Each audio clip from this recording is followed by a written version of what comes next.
मित्रांनो, आपल्या इंडियाला पेपर लीक पासून वाचायचं असेल तर चीनकडून शिकावे लागेल. बघा, दरवर्षी चायनाची सर्वात मोठी एक्झाम गावकोन असते आणि ही एक्झाम देण्यासाठी 1,35,00,000 स्टुडंट एकाच वेळी देतात. आणि ही एक्झाम आतापर्यंत कधीच लीक झाली नाही आहे, कारण की एक्झाम देण्याच्या 3 महिन्यापूर्वी पेपर बनवणाऱ्या टीचरला पिक केले जाते.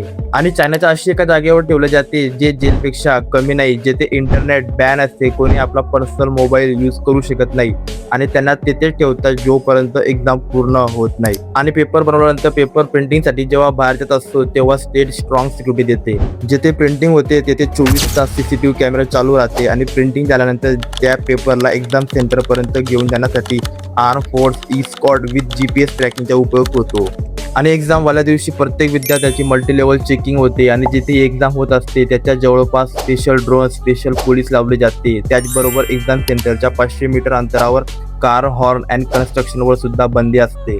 आणि मित्रांनो, विचार करा, जर का आपल्या भारतात पण अशा प्रकारे एक्झाम घेण्यात आली तर पेपर लीक काय असतोय आपण विसरून जाणार. मित्रांनो, व्हिडिओ आवडला की लाईक अँड फॉलो.